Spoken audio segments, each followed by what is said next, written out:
Should introduce myself. I am Catherine McKelvin. I'm the Executive Director of the Center for Courage and Renewal, and I, again, am really excited to welcome all of you for our conversation today. The Center for Courage and Renewal exists to nurture deep integrity and relational trust, and we do that because we think it builds the foundation for a more loving, equitable, and healthy world. One of the things that we really care a lot about at the Center for Courage and Renewal is the intersection of reflection and community and practice and action. And so today we're going to be exploring the inner work of organizing and building and deepening and repairing trust within movements. And we're going to be doing that through a conversation with Kelly Hayes and Taylor Culliver. And I'm so excited to be joined by both of them. Kelly Hayes is a Menominee author, organizer, movement educator, and also photographer. And I'm really grateful to have been introduced to her writing in recent months. She's also a podcaster and is the co-founder of Lifted Voices Collective and the Chicago Light Brigade. And she's led countless workshops, organized protests and movements across the country, and I'm grateful to be joined by her. I'm also grateful to be joined by my colleague at the Center for Courage and Renewal, Taylor Culliver. He's our Director of Strategic Initiatives, and he brings his many gifts and experiences to our work, which include everything from brand strategy and marketing and media to nonprofit entrepreneurship. He's also the founder of his own nonprofit called Brother Box, which encourages Black boys to dream big and be their most authentic selves. And in 2024, Taylor was a candidate for the South Carolina State Senate and continues to engage communities and organizations that help support and elect political candidates committed to a more life-giving future. So I want to very quickly turn this over to Taylor and Kelly. But as I do that, I just want to give all of us a little bit of an orientation around how we are going to be spending our time. So Kelly and Taylor will be starting with a conversation. And we'll transition around the top of the hour to a time for some Q&A. And so at that time, we'll open the chat up and you'll have an opportunity to share questions that you might like to put into the mix. And we will be concluding this time together around 4:30 Eastern time. So without any further ado, I would love to invite Taylor and Kelly into conversation with each other.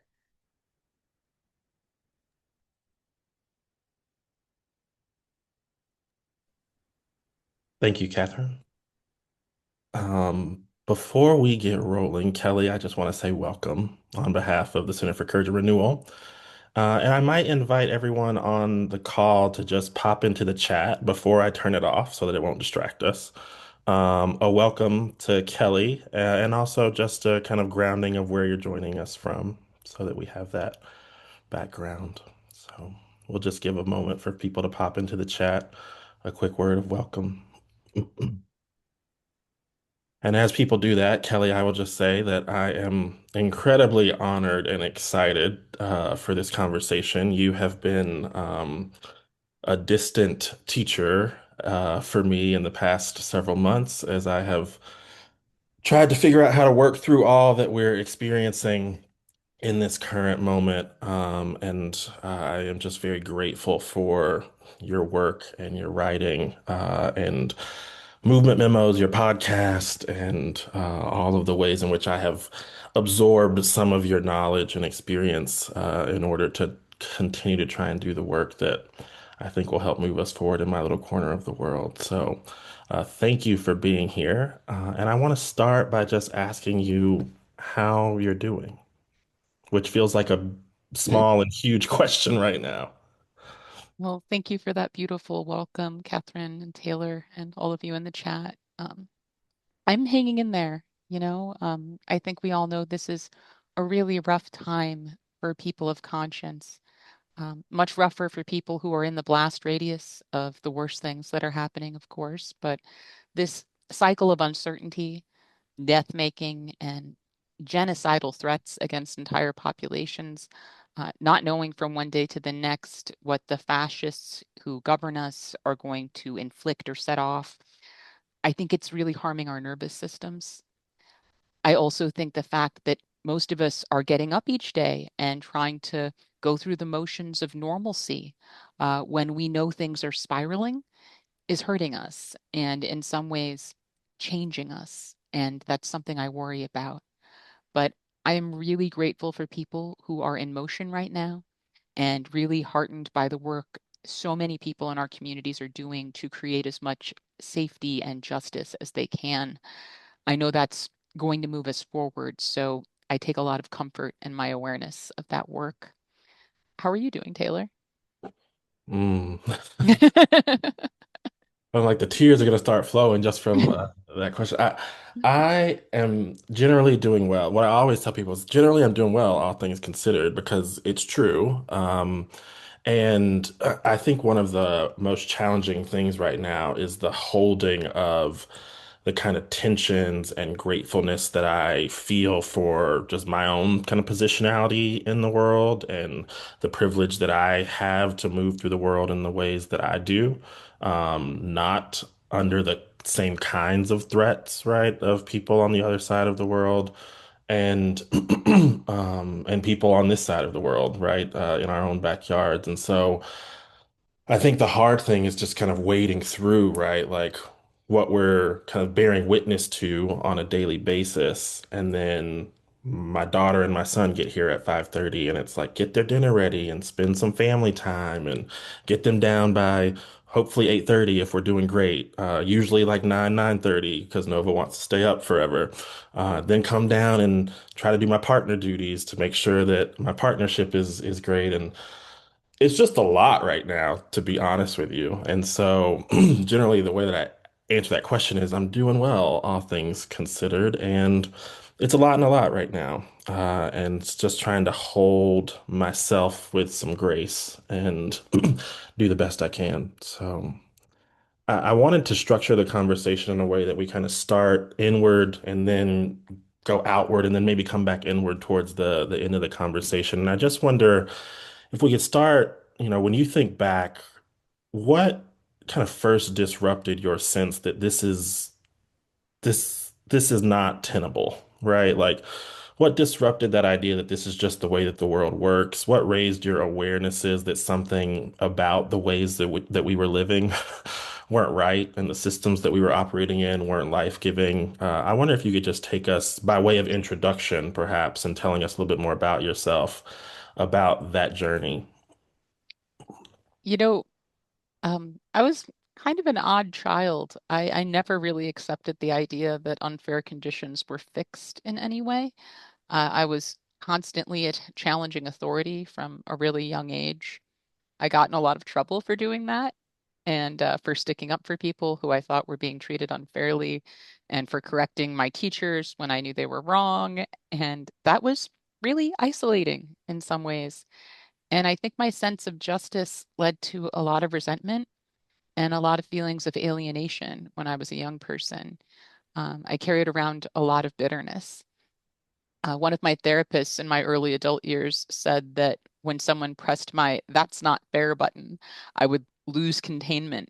And I think that was true. I think what changed for me and what made it possible to move beyond those feelings of bitterness and alienation was becoming part of an organizing community. Because when it wasn't me against the world anymore, I wasn't grappling with loneliness in the same way. Even when something hurt, I had the empathy of people who shared that hurt, who cared about what was happening and about what I was feeling. It was a long process, but I really put a lot of misplaced anger to rest and became a more effective person in terms of addressing the injustices that have always haunted me because we were never meant to do this alone. We're social beings. We weren't meant to solve problems larger than ourselves alone. We're not built to survive alone. our courage and our potential are collective. I had courage at a young age, but I didn't have collectivity. So I was just constantly banging my head against the wall and feeling disappointed in the lack of courage and initiative I perceived in other people. Now I understand that they needed the same thing I needed. They needed to be organized. Yeah. In your book, Read This When Things Fall Apart. One of the things that you wrote is for me, movements are home. They are where I grew up, not in a physical sense, but in terms of actual maturation and becoming the person that I would be. And so I wonder if we can keep this thread going just a little bit. Like, where have some of those kind of key inflection points along your organizing and movement leadership been, right? Like, what kind of led you towards responding to the world in this way, and what have you learned along the way? Well, I feel like I was always a person who was trying to fix things. It's very much in my nature to try to work the problem. An example of what that looked like when it was just me trying to kind of fix things. I was a child of the 90s. I was in high school in the 90s. And back then, due to the AIDS crisis, there was a big push to get high schools to make condoms available in like nurses' offices. And this was something that me and some of my peers were really hyped about. But everyone else was just really dismissive of the idea that, like, well, the school's administration is never going to let us do it. The school board's never going to let us do it. And I was like, screw it. I've got a job. I'll buy a bunch of condoms. And so I was just distributing them from my locker and giving them away to students and somehow never got in trouble for this. I still don't know how. But I had the will to do these things, and I didn't find myself in the company often of people who were excited when I was young to kind of take risks and try things and just see if we can do it ourselves. So I was really receptive to invitations. I was basically like an organizer's dream as a young person, in that, like, I was really excited when people would invite me to check out their campaign, to come to their protest, to come to their teach-in. Like, I wanted to be around people who were excited about something, who were excited about doing something. And I think that um, organizing here in Chicago against police brutality was organizing that definitely appealed to me at a young age, because that violence has always touched my life and the lives of people around me. But I really didn't settle deeply into community work here until around 2011, um, because the Occupy movement um, really really animated the scene here in Chicago in the way that it hadn't been maybe ever in my adult lifetime. The left really didn't have much of a pulse in 2011 until Occupy happened. And Rahm Emanuel decided to not let Occupy have an encampment here in Chicago. That was a major turning point for me, because it was such a mistake on his part. An encampment would have contained us. We would have been containerized. We would have been wholly focused on maintaining that project. Like, encampments are such a consuming tactic. If y'all have never done an encampment before, just know it is all consuming. Like, it will eat your life and your reality. And I knew that. I had a little more experience than some of the people involved. I was dreading us actually getting this encampment, but it's what people wanted. It's what we were fighting for. We took 300 arrests trying to get it. It was clear we're not getting this. And so at that point, you just had these hundreds of young people who were at the ready, and they wanted to fight. They wanted to take action. They wanted to do something meaningful. So some of us just started building connections with the anti-austerity organizers around the city, people who were fighting Rahm Emanuel's efforts to close our publicly funded mental health care clinics, to close our schools, really engaging deeply at the community level, building those bonds. And then in moments of crisis and moments of confrontation, helping to direct our fellow Occupy folks to the neighborhoods. And so we became this sort of roving force that just showed up all over the city and made everything that was happening bigger, more powerful, more militant, which really helped kind of shape the character of politics in the city in the early 2010s. Um, the momentum that the Chicago Teachers Union had when they entered into their ultimately successful strike against Rahm Emanuel in 2012, it was part of that energy, right, that had been building. So many things that happened here, I think, follow from that moment when Rahm Emanuel made the mistake of not letting us have an encampment. And it was during that organizing, where I was helping to defend our clinics in particular, that I met Mariame Kaba, who has been one of the most important people in my life. Um, she was someone who believed in me, um, who believed in my creativity and trusted my creativity, which I think led me to trust my creativity more. She was someone who saw that I had a real knack for organizing direct actions and planning arcs of direct actions within the scope of strategic campaigns. And she wanted to do that work with me and just said, you and I, we should organize events together. I was like, yeah, let's do it.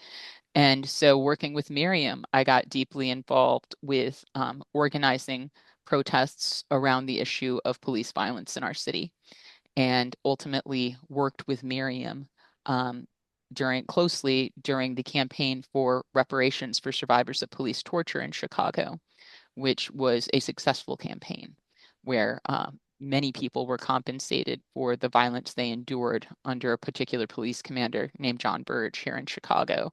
And not only did people receive financial compensation, but also free education for themselves and their families at Chicago City colleges, free mental health care. Um, and we actually got the truth of what happened with these tortures written into the Chicago public school curriculum. And this was also another turning point for me because when Miriam approached me about this campaign, this had been something people had been fighting for years. I was aware of the ordinance that they were trying to pass that would bring these settlements. And I thought it was a beautiful thing, but I thought of it as a moral document. I didn't think it was something that could actually be won. And when Miriam was said to me, and I believe it was 2014, like, we need to do something to channel some of this momentum in the streets around Black Lives Matter into a local victory. I was like, yes, that's a good point. We should do that. She was like, I think we should make that the reparations ordinance. And I just kept putting food in my mouth because I did not want to tell Mariame Kaba, like, what are you talking about? You're wrong. That can't be done. So I was like, how many more? Yum, yum, yum, and just kept eating breakfast while my friend like outlined how we were going to bring this major push to this campaign and this was going to be one. I didn't think it could be done. I thought Mhm. maybe they'd give us money, maybe. But the transformative demands like free mental health care, free education for people's families, putting the truth in the curriculum of the Chicago public schools, I never thought we would get that. And we did. And so that was a moment of personal reckoning for me in terms of the limitations I had allowed this world to impose on my imagination and the victories that I didn't believe were possible. And I had to learn not to be restrained in that way, that things can change very quickly. And we can't doom ourselves to what our enemies would deem inevitable, right? Like that we have to be able to dream beyond that. Mm. Mm. One of the things that really sticks out to me about that story, outside of the kind of tactics and the victories, is just the connection and the relationship. And I actually came to your work by way of Mariame Kaba, whose book I had read, We Do This Till We Free Us, several years ago. And when y'all's book came out, Let This Radicalize You, is where I got my introduction to you and your work. And I think the ripple effects and the ways in which relationship kind of intertwines with this movement work and this organizing, right, is I think can't go unnamed and unnoticed. And so thank you. So we get to today, and one of the things that I was very aware of as I was reading some of the letters in your latest book is that there's a lot of mention of collapse, collapse, collapse, collapse. Um, and I would say it wasn't probably until last year that I started to actually wrap my head around even wanting to name what we were experiencing at this time as collapse. And so I've had my own kind of shift around how to name and articulate where we're at right now. But I wonder if you might just share a little bit about how you're making sense of this moment, both in the US but also globally, and what feels most important, do you think, for us to understand about where we are? Thank you for that question. So, making sense of this moment, I think we need to understand that while our enemies are weak in some ways and stumbling horribly right now, they have already consolidated a lot of power. They are desperate to keep that power, and desperate people can be incredibly dangerous. It's also important to recognize how the challenges we face are different than they were even a few months ago. I think Stephen Miller's roving kidnapping squads and their large scale attacks on US cities were a huge mistake for the fascists, not only because they lost the PR war, but because they created a situation in which thousands of everyday people were radicalized, trained up, and were taking political actions with material stakes. That kind of politicization and political activity changes people. It empowers them. It fosters solidarity and really shows people what they're made of. Our enemies want people of conscience weak, alienated, isolated, and their actions during those months really brought us together and made us stronger. They also made us very tired, which is something else we're contending with right now. But I want to focus for a moment on the distinction between those moments when many of us had the opportunity to participate in material interventions and what's happening right now. Right now we are at war and it's awful. We aren't seeing the scale of mobilization in opposition to that war that I would like to see, but I understand why. People are exhausted. Some people have been beaten down. Our college campuses, which would normally be bustling centers of political activity in a moment like this one, experienced intense repression, even before Trump was elected, for trying to stop the genocide in Gaza. In some ways, university administrators and Joe Biden really set the stage for Trump's attacks on colleges, universities, and college students with their response to the Palestine solidarity movement. Under Trump, it's a terrifying situation for our politicized students. And we also have the problem of folks not knowing how to have a material impact in this moment. Um, this isn't ICE agents prowling around my neighborhood and maybe I can get out there and make their job harder or at least document their violence. This is something else entirely. We know that symbolic shows of disapproval won't be enough because the public never wanted this war. Our approval was barely sought. And if we think in terms of disruption, in terms of causing economic pain to create political leverage, we couldn't hope to create more economic havoc and disruption than Trump himself is causing. So, what does leverage look like? This feeling of not having the power you need to stop something horrible from happening is familiar to some of us. Those of us who protested and campaigned against the genocide in Gaza know what it's like to win the moral argument, but not have the power you need to force material change. I think the demoralization of that experience haunts us as well. I want people to remember and to understand um, that feelings of helplessness can be insidious. You don't know what to do, so maybe you drift along, you keep trying to recreate some semblance of normalcy, and before you know it, that drift and those efforts to simply do your job and get through your day under fascism can transform us. Reenacting normalcy under fascism can become a kind of cooperation, and it can lend itself to surrender. So if you don't know what all of the answers are, and I certainly don't, um, I really urge people to focus every day on what they do know and what they can do. Uh, you know, what do you know is true? How are you elevating that message? Who are you sharing it with?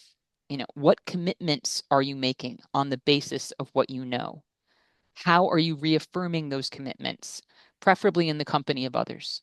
How can you relieve suffering and create as much safety and justice as you can wherever you are? Even if those efforts aren't directly connected to what's happening with this war or with any other major injustice that's playing out right now, they aren't wholly disconnected either. Any more than Trump's violence against immigrants in Chicago is disconnected from the war he's waging. It's all connected. If you are building strength, power, and solidarity from a moral place, you are increasing our capacity to take collective action in any number of ways, and you are defending your own decency, which is incredibly important. Your empathy, your sense of connection to other human beings, your unwillingness to abandon other people. Fascism seeks to crush all of that because they know we can't win without those things. So you need to defend those parts of yourself and those parts of your life. You need to nurture the soft parts of yourself and stay fully human in these dehumanizing times.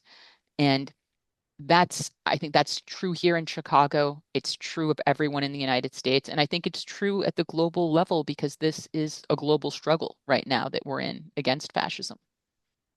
Mm, thank you.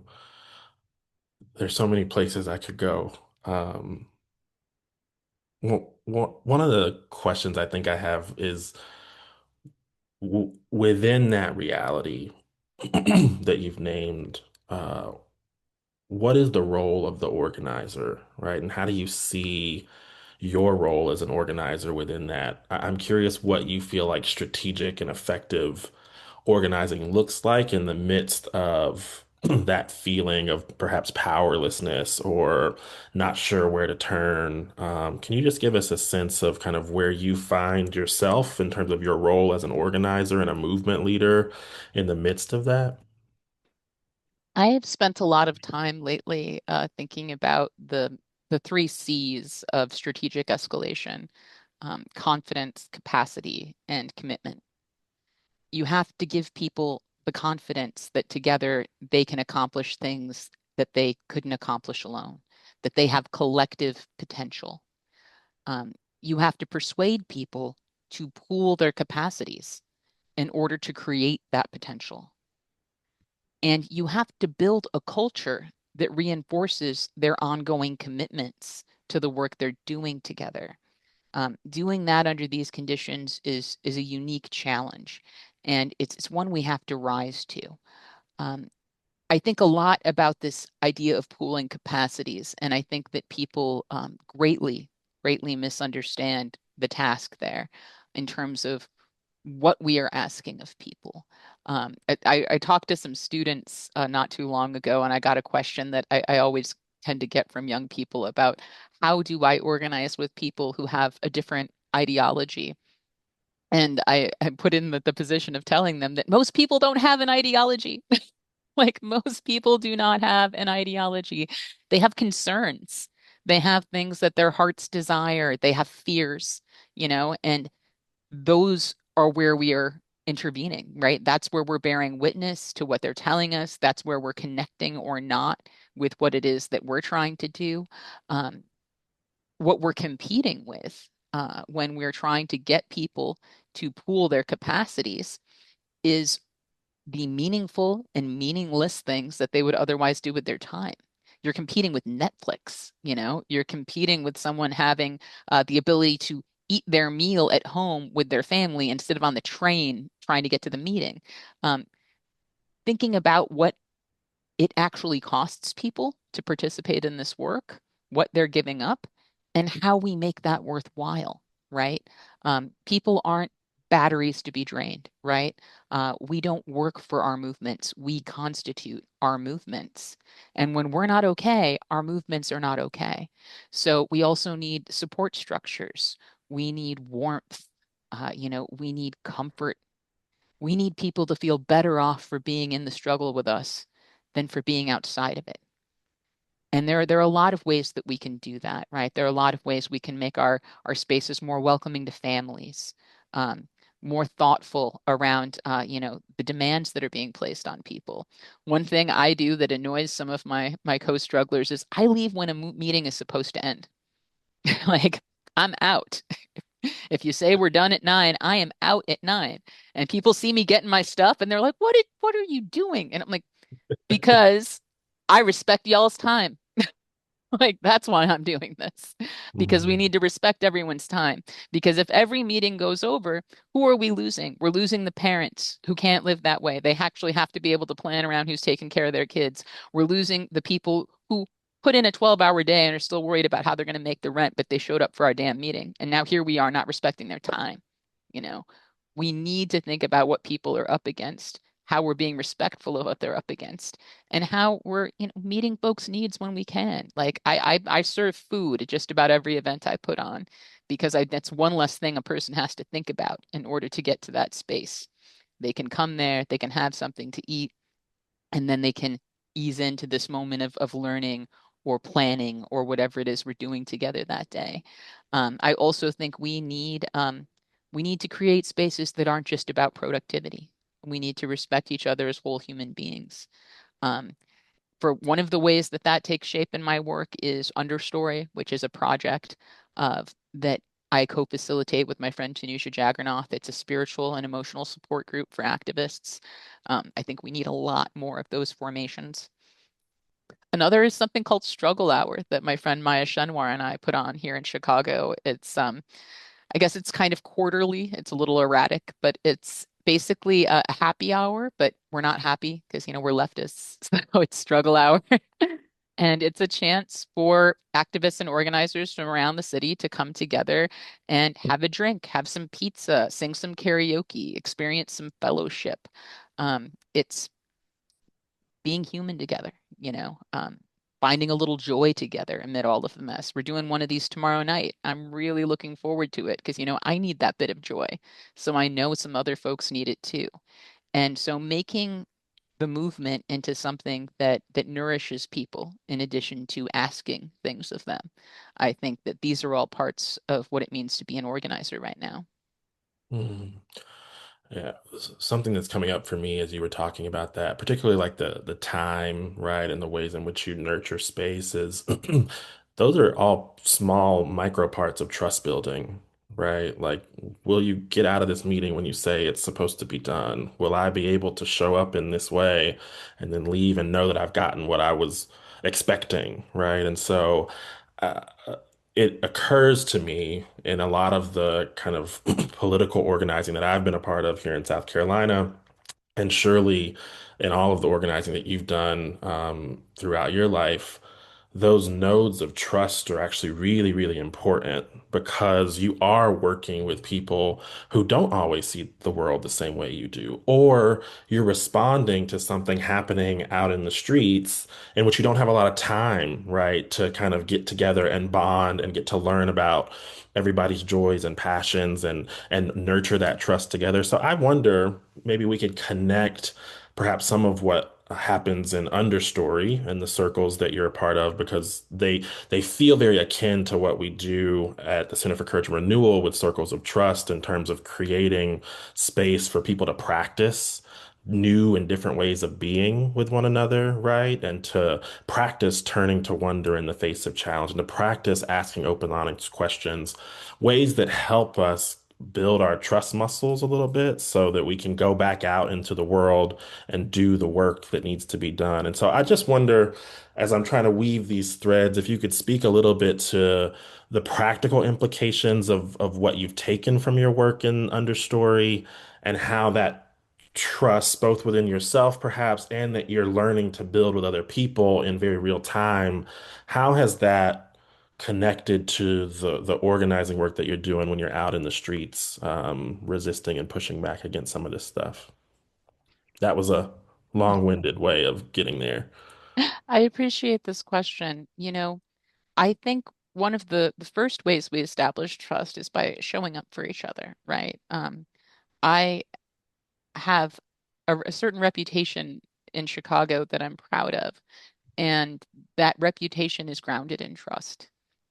It's built around the fact that I can go just about anywhere in this city and there's somebody who will vouch for me and who will introduce me and say, this is Kelly, you can trust her. And I spent years building that level of trust, and I did it by showing up for people again and again, and showing up in ways that demonstrated that I was invested in their well-being, their survival, and their liberation, no matter what else we might not have in common. And there's a lot of difference, right? I am a prison and police abolitionist. I am aware that that is an incredibly marginal perspective, even on the left. And so there are people in this town who think that some of my political aspirations are bananas, but they know I will show up and I will fight for them, and that I will bring to bear whatever skills and resources I have in defense of their lives and their communities. So I think the ways that we show up for each other are sort of the first marker, right, of whether we can trust one another. And I think that Understory is an example of people showing up for each other, and people showing up for each other in a particularly unsexy way that is not remotely glamorized in our movements. You know, this is the work of care. This is the work of healing. This is the stuff that, gets written off with masculinist attitudes about like women's work or whatever, right?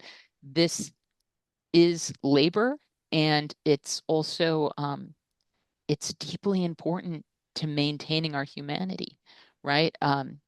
To have a space where we can rehearse our values, where we can talk about what's sacred to us, where we can air out what is going on with us, how our traumas are getting in the way of the life we're trying to live and the work we're trying to do, what we're grieving that week.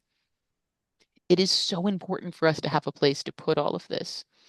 And we had a new person join us, I want to say like 6 months ago, and they wrote me this email afterwards, and they were like, I wasn't ready uh, for what I was walking into in that space. I was not prepared for how vulnerable everyone was going to be, and like how much y'all trusted each other, and how much trust you were placing in me as this person who was just dropping in, never been here before, but people are just letting it all flow out. And I was like, that's just the nature of the space. It's a leap of faith to engage with it.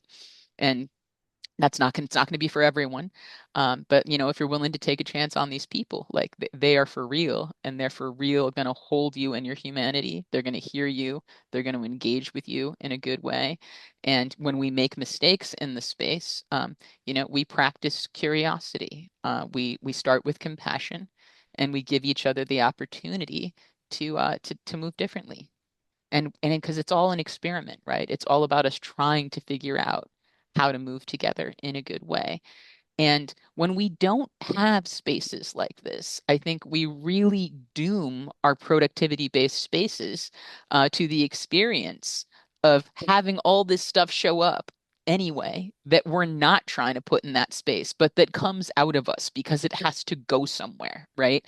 The trauma responses when the movement gets upsetting, like when we react to each other in ways that sometimes don't even reflect what's going on, right? It just reflects what's going on inside of us, but we don't know how to contain that. Sometimes I may be getting mad and yelling at my comrade, but he's not really the one I'm mad at, right? But I didn't have a space to work out what I'm really mad about, and I don't have a place to put that. So now it's coming out at him because he said the wrong thing or whatever. It's like trauma responses ricocheting around the room.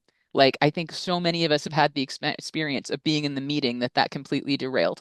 So we have that experience, and we have the potential to avert that experience. And also, these are incredibly difficult times. Like, these are shockingly difficult times. And if we already have a space for support, a trusted space for support in those moments, we are so much better off. And an example of that would be what happened here during Midway Blitz, Operation Midway Blitz, which is what Border Patrol and ICE called their months-long attack on Chicago when they were kidnapping our neighbors, and we were mobilizing in the streets basically every day to try to stop it. This was a incredibly stressful, incredibly draining, incredibly traumatic time. um, yeah, I was deeply traumatized, and I'm still not over some of the things that happened during all of that. And I can't tell you like what it meant to have this group. when all of that was unfolding. I mean, and people recognized the need in that time because people were getting messed up by what was going on. Something that happens when you're in these situations where you're hyper vigilant for hours on end. You're constantly watching for the alerts. You're constantly racing to the scene to try to stop something bad from happening. You're taking risks, with your personal safety. It's your nervous system kind of attenuates itself to that and does not want to come back down. Um, like at the end of the day, it's like, okay, it's over. We've shut down comms for the night, basically. Nothing else is happening. It's the nervous system doesn't understand that. It will not downshift. And it was something we all kept talking to each other about. Like when I remember one night we met for drinks after the end of a long day, a bunch of us, rapid responder folks. And I'm like, how's everyone doing? And everyone's like, I'm so keyed up and I can't calm down. Like I can't turn this down. I don't know how to turn it down. I don't know how to be normal. And so we started seeing these somatics workshops and these PTSD prevention workshops and these different things popping up. And I was really glad to see that happening. But people were starting from zero in those spaces. Whereas there were days when I was out in the streets and I got to come in directly from being in the streets and being traumatized and being messed up and just sit down with my people and be like, this is what's happening. And I'm so mad. And I remember like one of the days that this happened, that I went right from the streets to being in that meeting. Um, I had been in the car and I was losing my patience with my partner. I was about to say something mean, and recognized what was happening, and I was like, "You need to get me to understory. I need to go. I need to go. I can't skip this." And I went there and I talked with them, and after an hour and a half with my people, really muddling through this together, I was calm. My nervous system had reset it. And I was also extremely aware that I wasn't mad at my partner. I was mad at ICE. I was real mad at ICE. And I could not punish them for what they were doing. So I had this inclination to punish this person within reach. And we don't even know we're doing that shit sometimes. Hmm. But when we have people that we can trust, that we connect with, that we can be honest with about what's going on inside of us, we can identify these patterns and we can redirect ourselves, right? And we can be better partners. We can be better co-strugglers. We can show up better because we are actually capable of being vulnerable and we are actually supported. Hmm. Hmm. Thank you.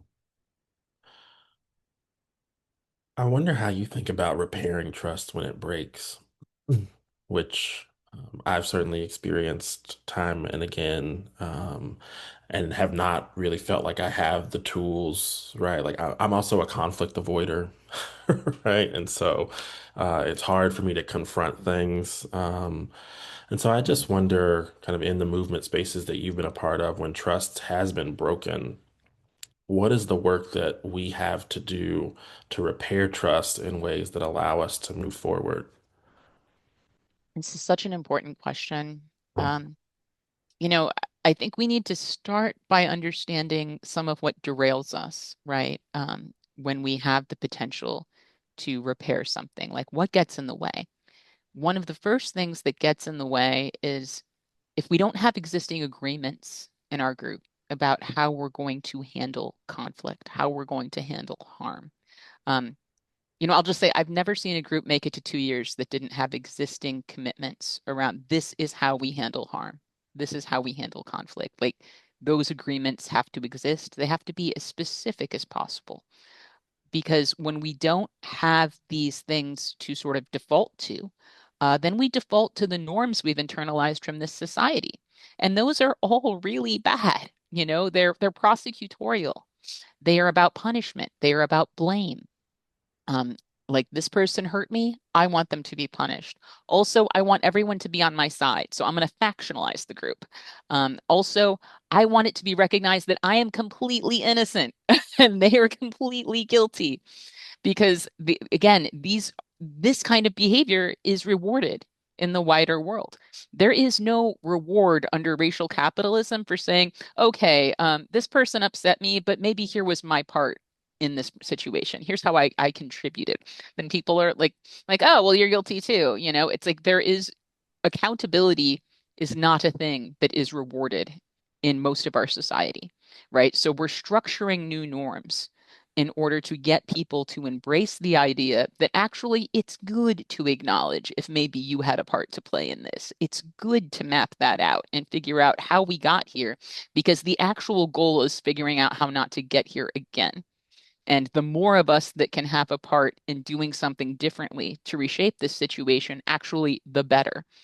Um, and I also think that in addition to giving ourselves that guidance, having that existing guidance and that sense of, you know, what is our process and that willingness to name our mistakes, again, something that we're really discouraged from doing in the broader culture because there are penalties most of the time for admitting I did something wrong, rather than it leading to something positive for us. Um, so an openness to admitting, like, yeah, I screwed up. We also need to be able to tell people what it is that we want, what it is that we want, and not have that just about wanting someone else to feel bad because we feel bad. Like I had a friend who really disappointed me. I want to say over a year ago now. God, it feels like 10 years ago because, some decades happen all at once. But this friend was really out of alignment with her values in a decision that she was about to make that would have affected a bunch of people, including me. And she had just been working way too hard and was way too stressed out and was just not seeing clearly the consequences of what she was thinking about doing. And she named to me this intention that she had, and I got particularly upset. And that surprised her because, again, she wasn't fully seeing the situation. And after seeing me get upset, and me saying, like, I need some space from you right now because I'm very upset about this, she came back to me with, like, having talked to another trusted person and gotten their feedback about all the things she wasn't seeing about how she was contemplating doing something really harmful. And she was really sorry, right? But at that point, I was in a particular position. As someone who cares about this person, as someone who wants to be in the struggle with this person, she needed to know what she could do that could restore things between us, right? Um, it was a big mistake. It wasn't going to be like, oh, you're cool. We weren't just going to be okay. It wasn't the kind of thing you could just shrug off and be like, hey, mistakes happen. Um, I needed something from her, and I needed to be able to identify what that was. And so we need to be able to be honest about what it will take to restore our trust in people. And depending on how people let us down, that could be a new set of commitments. That could be, you know, something that they engage with to demonstrate that they're learning, right? So that they're not going to repeat the same actions. Um, it could be any number of avenues towards being more prepared to show up differently, or demonstrating a commitment to showing up differently. But we need to be able to lay out to people in an honest way what we need from them and not have those needs be grounded in something punitive. And so I think those are the beginnings of how we repair. Mm, thank you. Just a couple more questions for me, and then we'll start to open it up to the audience a little bit. We are also living in a moment of rapid technological advancement, artificial intelligence, and the kind of story that's being told about the inevitability of that, right? Disinformation campaigns, a fractured media ecosystem. I just wondered if you could share a little bit about the role of storytelling in our movement work, and what that means to you. As someone who works at an independent media organization called Truth Out, could you just share a little bit about where you're finding yourself in that space? Ooh, so many thoughts. Everything is a story. People understand the world in stories. I used to say that during direct action trainings all the time.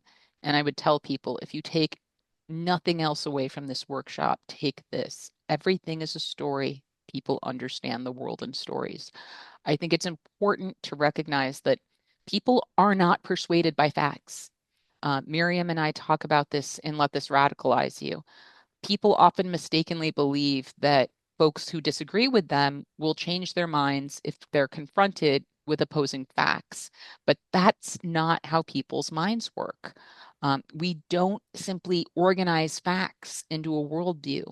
We understand the world in narratives, stories that we understand ourselves within and in relation to. Every campaign is a story. Every protest is a story. And every movement is a story. And people need to be invited to envision themselves as having a meaningful role in those stories. Everything I do is oriented around that understanding. And when you think about it, I mean, direct action is highly theatrical. It is a form of intervention, but it's also the performance of a story about stopping something or creating something, or about what we owe to each other and the kind of world we deserve to live in. People reach for stories that will help them make sense of the world. Um, Early in the pandemic, I remember that a whole lot of people were streaming the movie Contagion, which is about a pandemic crisis. And I remember some people saying, damn, people are so morbid to be watching that right now. And, maybe some of us are sometimes, but that wasn't how I understood that moment at all. People were facing something wholly outside the realm of their experience. Nothing they had previously been through gave them a frame of reference for what was happening. So they reached for a story about something like this happening. That tells us something about human nature and about the ways we reach for answers and ways of understanding the world. In a similar way, a couple months later, a lot of people were reaching for ideas when they were willing to rebel against the police state for the first time. A lot of people latched on to the idea of abolishing the police. Why? Because that was an idea and a narrative that many of us had been building for a long time. It was an extremely marginal political position that a lot of people suddenly latched onto because, in a moment of political crisis and potential, they were reaching for a narrative, something they could envision themselves within. And we were offering that. Now, there were a lot of wins and failures born of that moment, but at bottom, I'm talking about the way the human mind works and why that matters to us as organizers and storytellers. Now, at Truth Out, I've learned a lot about how news and analysis can fuel and amplify movements. And I can tell you the truth is a front of struggle, and it's one of our most neglected fronts of struggle. Resistance is an ecosystem. You have direct forms of resistance like protest, community defense, and non-cooperation. You have the systems of care and healing that sustain our communities and our movements. And you have movement media, which amplifies the truth of our struggles and the truth of our lives. I've seen people move a lot of money and resources towards direct forms of resistance and mutual aid during the last year, but movement media orgs are fighting for their lives. They are underfunded and they are incredibly vulnerable to fascist backlash. Um, some years ago, Truth Out actually created the Truth Out Center for Grassroots Journalism, where Maya Shanwar, who was our editor in chief for 13 years, provides mentorship to other movement media organizations, helping folks create stronger editorial and fundraising processes and working with people to keep their publications alive during this incredibly hostile time. Because journalism as an industry is being destroyed by billionaires and corporations. And that process has been underway for a long time. And we understand that this truth telling, this storytelling, this amplification of our movements is very much part of the struggle. And working to keep one publication alive isn't enough. We need to nurture the ecosystem that we're a part of. As for AI, I'll try to be real brief on that. I could talk about it all day. It's one of the most toxic elements of our culture at present. It's de-skilling people, it's facilitating isolation and alienation, and literally driving people insane. If we want to counter that, folks need to do a lot more than finger wag about whether or not people are using it. And I see a lot of that discourse and I find it exhausting. It's like lecturing individual people about whether they are or are not using this technology. Like, this is not the way. Um, you know, we need to ask ourselves what an ecosystem of resistance to AI and its impacts looks like. I mean, that includes spaces where people feel the benefits of thinking and learning alongside other human beings, of making things that aren't slop, and of appreciating words and ideas that come from other people. What does it mean to inhabit our lives together more fully, to hold each other in our humanity? What kinds of projects, spaces, and ways of being invite people to do that? These are the questions that anti-fascists have to be asking right now because AI is tailor-made to facilitate fascism in so many ways. What I said they want for us earlier, the weakness, the alienation, the isolation. AI helps deliver all of that, along with endless propaganda and fawning reassurances that whatever we're doing is fine. We have to build culture in opposition to this. Mm-hmm. Thank you. I look forward to the day where we can talk for hours about the impacts that all of this is having. I have opened up the chat, and so if you have a question that you would like to pose to Kelly, I'd invite you to drop it in the chat, and I will be kind of on the lookout for those as they come in. And Kelly, as those start to come in, I just wonder, Shane Burley, who was one of the contributors in your book. He wrote, "We are forced to conceive of politics primarily through our modern electoral system, a process where our sense of the possible is whittled down so completely that scarcely any window into a liberated world remains. When we step more fully into our imagination, when we walk away from the narrow bounds we are provided to contain our dreams, that is when a brief picture of revolution becomes available." And I just wonder as people start to flow their questions into the chat, why is it so important that we not only respond to crisis in this moment, but that we imagine beyond it? And what role does this collective visioning and imagining play in building a more just world? Oof, I really appreciate this question because, I wasn't always someone who could do that. Some people are fueled almost exclusively by anger and the will to fight what they're against. And I get that because that used to be me. For most of my 20s, I was just running on rage. I didn't know what freedom looked like or what a just world might look like, and I didn't feel like I needed to know. I just wanted someone to point me at the bad guys and to hit them like a wrecking ball. That's all I wanted to do. And I didn't feel equipped to do anything else because, sorry about that.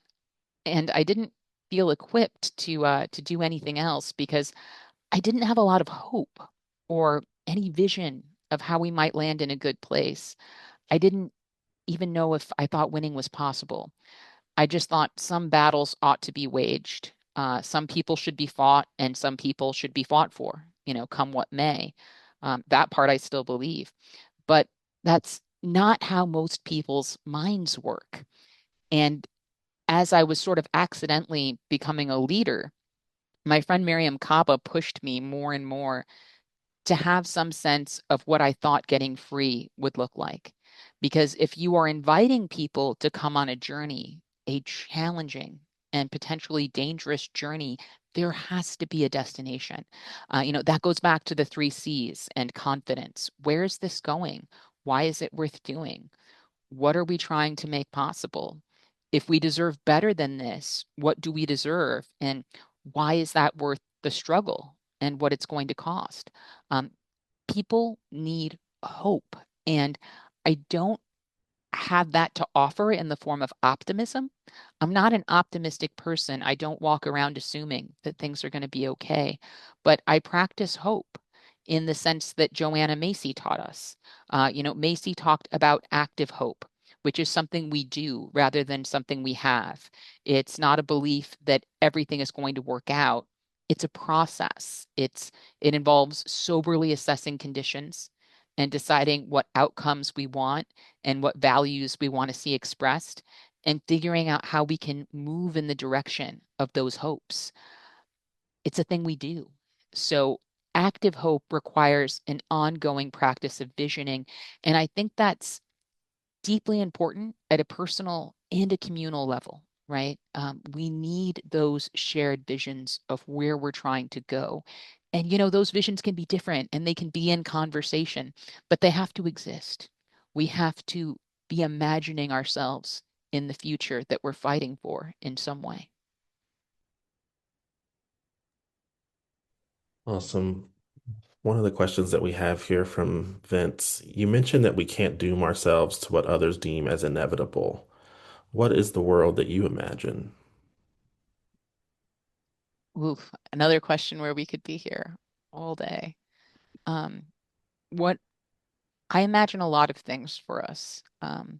One of the things that I imagine is the great construction project of abolition. When I talk about getting rid of prisons, one of the reasons that that doesn't make sense to so many people is that prisons are the only answer on offer for so many social problems that we face. When in reality, I want us to have real answers to those social problems. Um, I want us to have universal health care, right? I want people to not be experiencing the financial desperation that propels people to take certain harmful actions because their needs are met. I see a world where you don't go hungry because you don't have money, where people aren't dying of treatable illnesses because they don't have insurance or the money to pay for treatments. Um, really basic stuff, right? When people, I sometimes get frustrated with dialogues around violence and nonviolence. And one of the reasons that I get frustrated is that we live in a society right now that is so incredibly violent, so incredibly violent. But we're told if everyone's cooperating, we're told we're experiencing peace. Um, it's people are dying right now because they don't have the money to live. People are being denied health care. People are being thrown out on the streets in the elements. People in Minneapolis and Chicago were getting evicted and thrown into the arms of ICE agents, basically. There are so many preventable harms. So, the most basic thing that I see for us that I think redefines how we're able to live and how we're able to relate to each other is the actual prioritization of meeting people's needs and keeping each other alive, seeing our collective survival as a collective project that motivates our politics, that motivates our governance. And I don't just think that's possible. I know that's possible because I am from a people who lived that way. You know, the Menominee people survived unthinkable horrors. We lost 3/4 of our population to smallpox in just 1 year. And that is in the course of decades of siege and survival and genocidal violence. And even white scholars who have studied my people will say that the way that the Menominee survived into the reservation era was a culture of reciprocity, a culture of reciprocity. It was unmenominee to let someone starve if you had food. There was a universal understanding among our people that we needed to keep as many of us alive as possible for as long as possible, and that this is what permitted the possibility of a future. People can have that kind of understanding. As human beings, we've been stripped of that by the system, right? But that understanding exists. It's in our lineages, right? So what we're talking about really is a project of reclamation, not invention, right? And so I look to history to ground myself in that possibility, and I think about the ways that it could manifest in the world that we're basically trying to reconstruct on different terms. I hope that's helpful. Thank you. There's another one here. We do policy organizing under a system that obviously doesn't care about law and policy. How do we prevent burnout and take a realistic approach to organizing and base building? Because this isn't the same world that existed even 1 or 2 years ago. Oof, there are two good questions in there. So first, I'm going to talk about burnout. So burnout, it's important to remember, is so much more than exhaustion. It's typically exhaustion plus moral injury. So I'm exhausted and my boundaries have been violated in some way. And often that's something we do to ourselves, right? Um, so, for example, I used to do this to myself a lot in movement spaces. I would overextend myself. I would do too much. I would uh, commit to the point of like, this is injurious to me. And then I'd get upset when I didn't feel appreciated for that. When someone would say something or do something that I thought like was indicative of them not understanding or appreciating the sacrifices I was making. And the thing is, they probably didn't understand the sacrifices I was making because they either didn't know the extent to which I was injuring myself or if they did, probably didn't approve of that and didn't want anybody in the group to be like wrecking their lives and wrecking their health. And so I was going too far and then expecting some kind of proportionate appreciation that isn't realistic, that was just never going to be real because I was functioning in a way that I shouldn't. And also expecting people to be psychic around that and also expecting people to kind of celebrate like martyrdom, which is not cool. Um, but we don't do this stuff from like a self-serving place, right? This happens because we care so much about the cause, because we care so much about what we're doing. We think something won't happen unless we do it, and sometimes that's true. But, boundaries get crossed. Often we're violating our own boundaries and then becoming highly reactive in that context. So, what do we do to prevent this? In addition to kind of making sure that we have group norms that try to prevent that kind of snowball where one person is taking on way too much or getting too much piled on them. Um, I think we also have to be really intentional about our own boundaries. Like I mentioned, that I leave meetings when they're supposed to end. That's what I do. And it frustrates people sometimes, and it's inconvenient for me sometimes, but it's an important boundary for me. And it's a boundary that I know is not only ultimately healthy for other people and for the health of the group, but for me. So I keep it. When I recognize that I'm becoming depleted, I'm not afraid to model for other people that what it means to be a disabled person and need some extra time or space, what it means to be a grieving person and need some extra time or space. I think we really need to revisit our attitudes around overwork and the glorification of overwork. It is not an injury to your group, to your people, to model care for oneself. It is a gift. And I learned this years ago when I was in these patterns of that were very destructive to my health, of doing too much, of doing things at great physical expense. When I became disabled around 2015, when I developed a spinal condition, I was doing a lot of stuff over the course of the next 2 years that was way too much. I was leaning hard on ways of coping that were not healthy for me.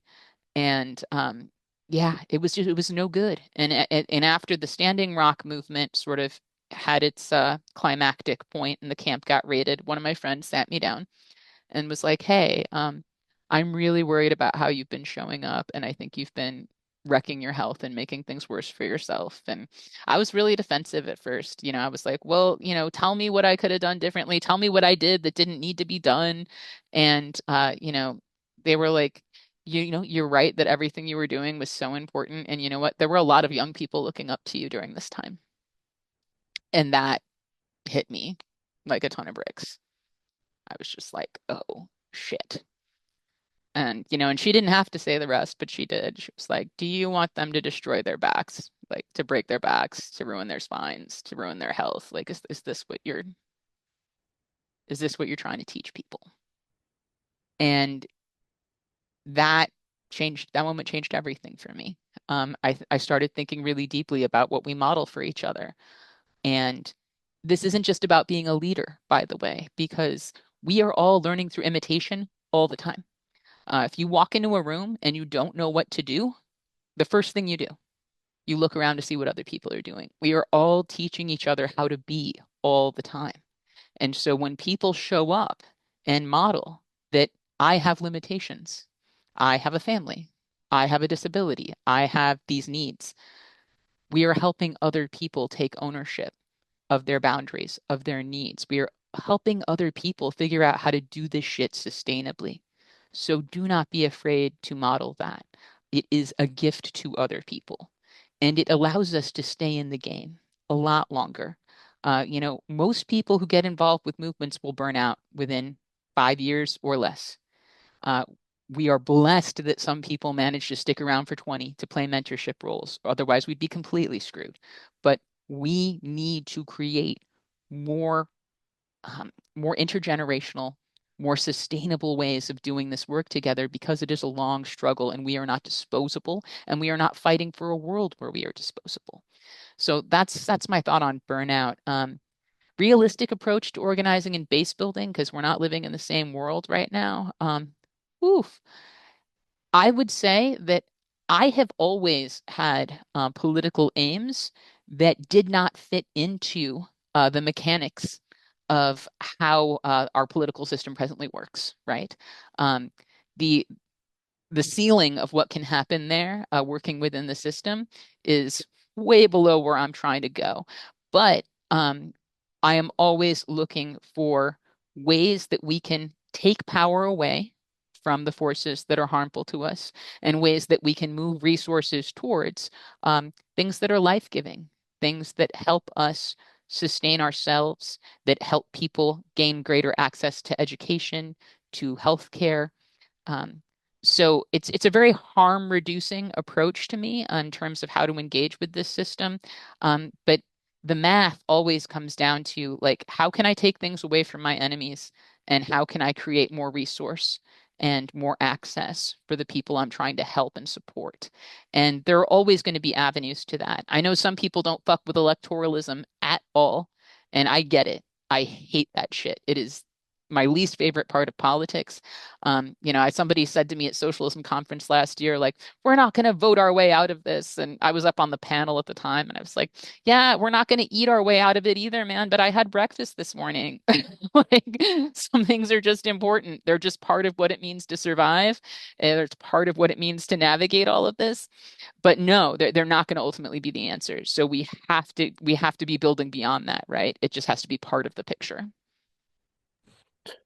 Real quick, Kelly, before we go to your last words, how can sitting leaders hear this message and trust that they do not need to bring their vision to action alone? Ooh, well, I think it's really important to recognize that as Miriam says, everything worthwhile is done with other people. When you find yourself alone in anything, in a task, in a mission, something's wrong. We aren't meant to do this alone. Uh, Everything that we are building has to belong to a bunch of people, and we should not be indispensable to any project. Um, when we become too important, we become a vulnerability to what we're doing. And this is another lesson learned the hard way for me. And I think in part it was a pattern I had formed because of what I was afraid to ask of other people. But I wasn't willing to ask other people to do as much as I was doing. But first year of the pandemic, I got COVID, and I didn't know how bad that was going to be. It was at a time when it was still much scarier to find out you had COVID for the average person. And I approached Tanuja, who was working with me on a project at the time, and I was like, "Hey, can you shadow me and kind of just get a feel for what I'm doing? Because I think I'm about to get really sick, and I'm really scared of this thing just falling apart." And she was like, "Sure." And so she spent about a day kind of mapping out these are the things that Kelly does, and then she wrote the email to the rest of the group saying, "Hey, everyone, Kelly's sick, so I'm taking point," and just grabbed the wheel and was like, "Go rest." And it's a really good thing she did that because I got real sick. I got real sick, y'all. It was a scary time. Um, but think about the liability I had become to this project I cared so much about because I was afraid to ask someone else to take more on. Like everything, nothing should just be exclusively ours. Our vision, our plan, our work, all of it, it has to be a communal situation or it's going to be weak. It's going to be brittle.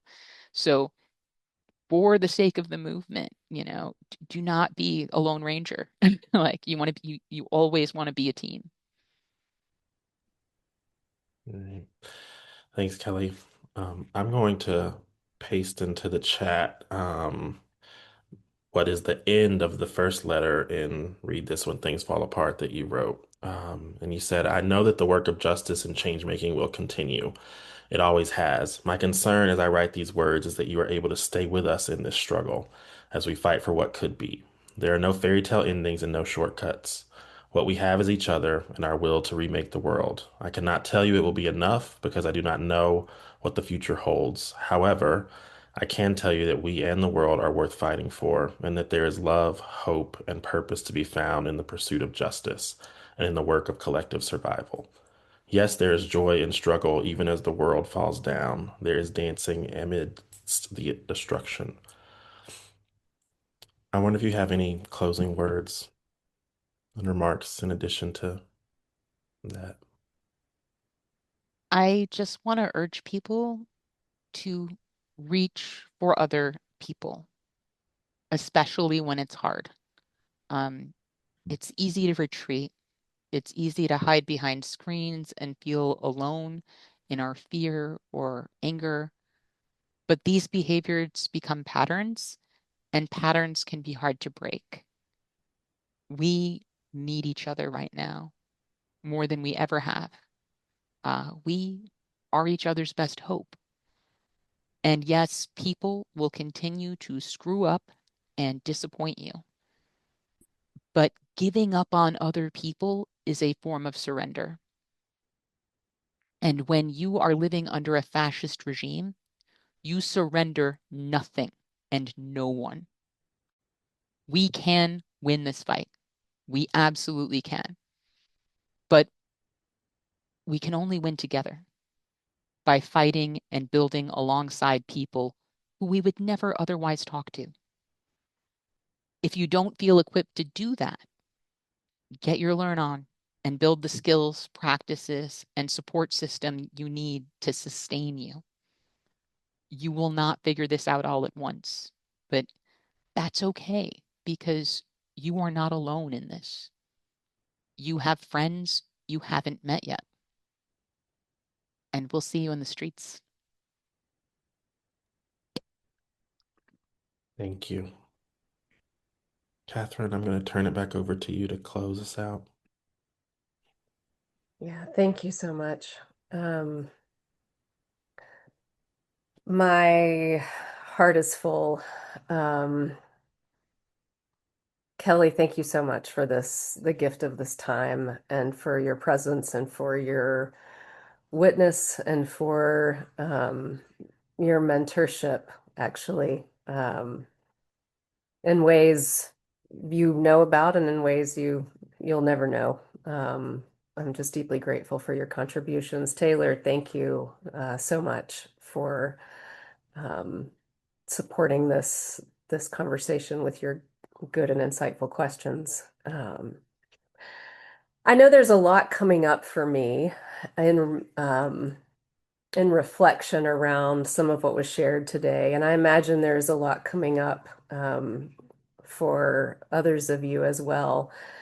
And so I want to just offer an invitation to really be present to what is emerging in your own souls and spirits. And if you have some time on the back end of this call, even just to capture in some way what feels especially meaningful to you. Maybe it was a question, maybe it was something you want to come back to. Just really want to encourage you to do that. I also want to let you know about an opportunity to join us for a follow-up conversation that's going to be happening on April 14th at 7 p.m. Eastern. It's one of what we call a community drop-in, but it's an opportunity to continue to connect with other people around the themes and ideas that were raised in this conversation. You'll be hearing more about that, and also receiving a copy of the recording for this shortly after we finish. And we also will invite you to give us your feedback on this time together. What was meaningful to you? There will be some questions that we'll send out. We'd love to know. We continue to do these kinds of conversations because we feel like it's really important to be in relationship in ways that help and invite all of us to show up in alignment with our values for the causes that we care about. And so we want to know how this landed for you. And if you have ideas about other ways that we could be inviting conversation, we'd also love to know that too. Some of you are going to be receiving books because of how you registered for this event. And I want to let you know that they will be shipped out next week. And I want to express just enormous gratitude to every one of you, both who joined the call today, who may be listening to the recording, for the gifts that you gave to the Center for Courage and Renewal as a part of your joining our conversation. Your contributions support the work that we do, inviting people into spaces and containers that help support their inner work and self-care and practicing reciprocity using the gifts of community. And so we are just deeply grateful for the ways that you're supporting this work through your contributions to CCR, through other work that you're doing in the world. As Kelly said, who each of you are and how you show up in the world matters enormously, especially in times like this and in ways that you may be able to see and in ways that we will never know. So we are going to end on time in case anybody was curious about that. So I want to wrap up my comments. But before I do, Taylor, is there anything else that I've failed to mention that you want to make sure people know before they leave? No, you did great. Thank you. Well, again, deep gratitude to everybody for being a part of this conversation. Kelly, again, to you, many blessings. And yes, my heart and mind and soul feel really both full and grounded. And I'm deeply grateful for the time. So I'll invite any of you who want to say your words of parting in the chat, or also just come off mute and say a quick word of gratitude as we say goodbye for now. Thank you all so much for having me. Thank you for your message.